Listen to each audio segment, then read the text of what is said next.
Gününüz nura boyansın. Çox hörmətli ANSMB mediasının izləyiciləri. Sizlərlə 2026-cı təqvim ilinin ilk bazar günündə əlbəttə ki, Poeziya Saatı proqramında görüşürəm və fürsətdən istifadə eləyib, hörmətli izləyicilərim, sizlərin hər birinə bax bu yeni ildə, təzə başlanan bu 2026-cı ildə tükənməz uğurlar, müvəffəqiyyətlər, nailiyyətlər, ən başlıcası isə həyatda ən şirin nemət olan can sağlığı arzulayıram.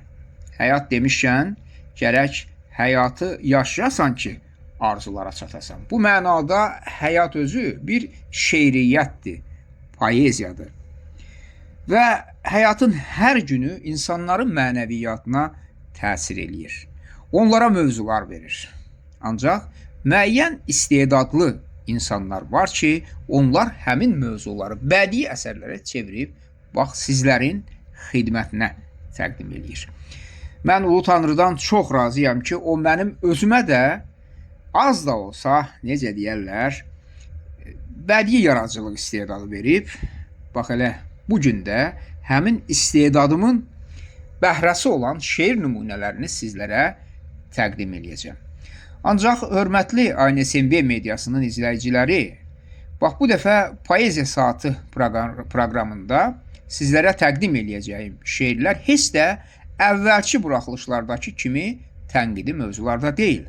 Bu dəfə sizlərə fəlsəfi mahiyyət daşıyan şeirlərimi təqdim edəcəm və onu da xatırladım ki, bu dəfə Poeziya Saatı verilişində sizlərə gecə məfhumu üzrə yazdığım, deməli, poeziya nümunələrini səsləndirəcəm, sizlərin diqqətinə çatdıracağım.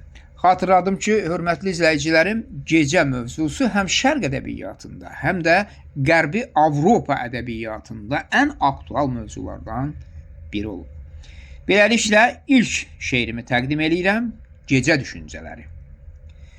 Sən demə, gecə var gözün içində, qəhvəyi, siyahi, mavi gecələr.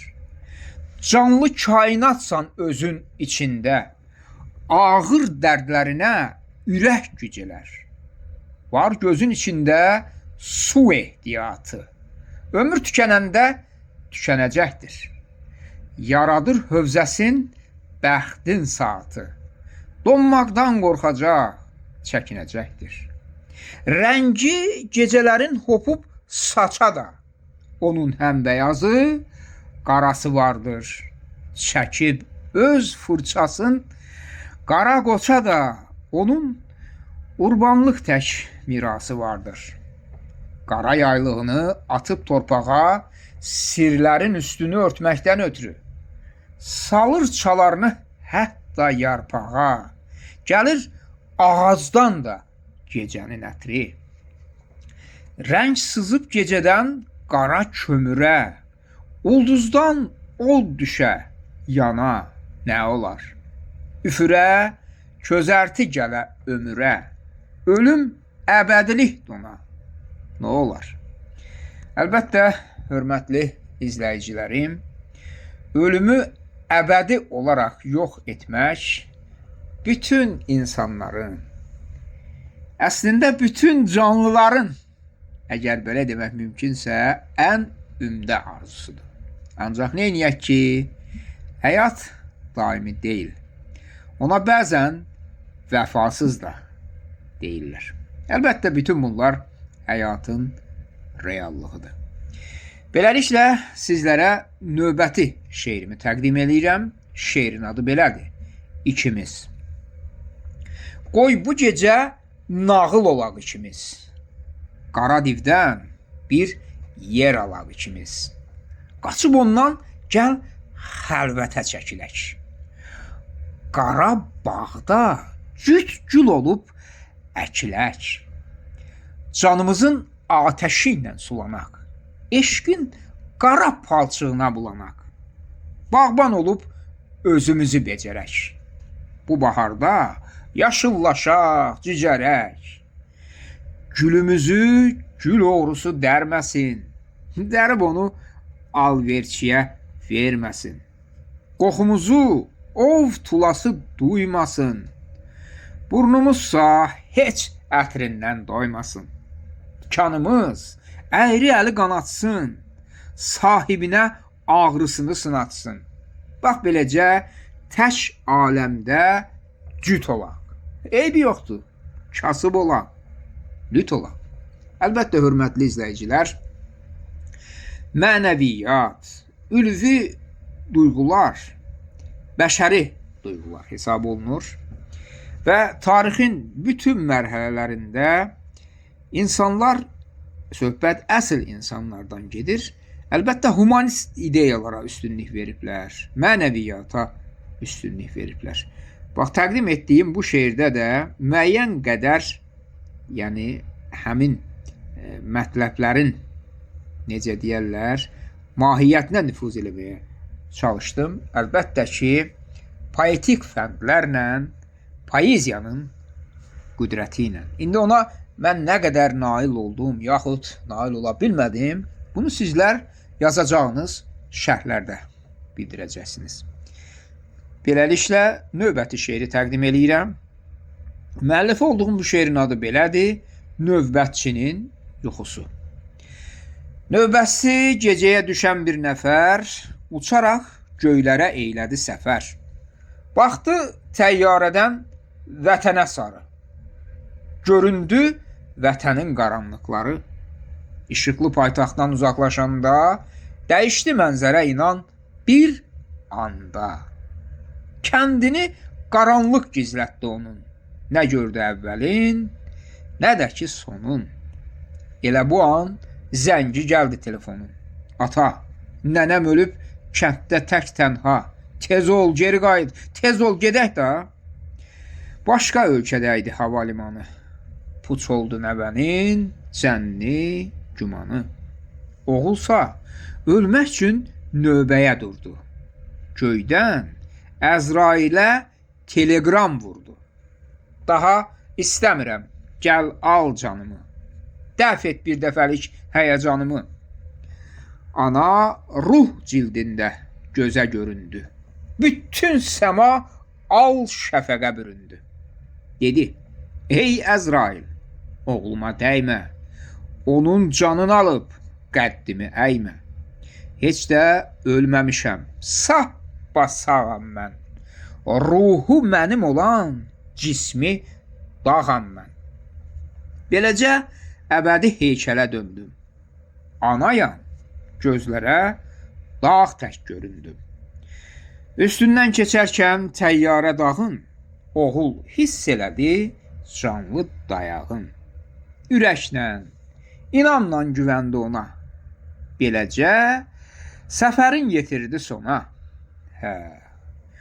Növbətçi yuxudan ayıldı səhər. Gördü ki, oyanıb küləkli şəhər. Minib nəqliyyata, evinə getdi. Yuxusun anaya hekayət etdi. Əlbəttə, bu şeirdə bir qədər romantik fəndlərdən istifadə eləmişəm. Yəni, bütün bu təsvir, yəni ki, bax, bu hadisə, süjet, sən demə, həmin oğlun yuxusunda baş verilmiş. Yəni, bütün bunları o yuxuda görübmüş. Növbəti sonuncu şeiri təqdim edirəm, hörmətli izləyicilərim, sizlərə və həmin poeziya nümunəsinin adı belədir: Gecələr evinə gecikən adam. Gecələr evinə gecikən adam, demə, yadlaşmışam, alınmır qadam. Soyumuş yatağın soruşur səni, darxan otağın soruşur səni. Sönülü çırağın əlini gəzir, dayanıb çaxmağı sənə müntəzir. Örtülü qapını küləklər açır, pişiyin həsrətlə yoluna qaçır. Sadə pilləkəndə ucuz başmağın gözləyir addımın yaxınlaşmağın. Küncdə mürgüləyən sarı süpürgə oyanır alşan işıqla birgə. Yolundan kədəri, qəmi süpürür. Gözündən qurumuş nəmi süpürür. Sonra çimizdirir fərəhin səni. Qar tək təmiz olur qəlbinin məni. Əlbəttə, bu poeziya nümunəsində də həyatın, necə deyərlər, belə duyğu məhsulu, hissiyat məhsulu sizlərə təqdim olundu. Yəni ki, həyat özü rəngarəng olduğu kimi, yaşadığımız hər gün fərqli, rəngarəng olduğu kimi, o günlərin, həyatın ümumiyyətlə hər anının, saniyəsinin verdiyi mövzular da müxtəlifdir. Yəni, bir-birini təkrar eləmir. Əlbəttə, mən də bir yaradıcı şəxs olaraq çalışdım ki, daha orijinal, daha fərqli bədii yanaşma tərzində onları sizlərə təqdim edeyim. Bir daha xatırladıram, indi nə dərəcədə bu təqdimatda mən müvəffəqiyyət qazanmışam ya qazanmamışam. Bax, bunları sizlərin yazacağınız şərhlər bildirəcək, göstərəcək. Elə ona görə də, hörmətli izləyicilərim, bax, fürsətdən istifadə edib sizlərin hər birinizi ANSMV mediasını izləməyə dəvət edirəm. Xüsusilə Poeziya Saatı proqramını. Çünki Poeziya Saatı proqramı, ANSMV mediası sizlərin mediasıdır.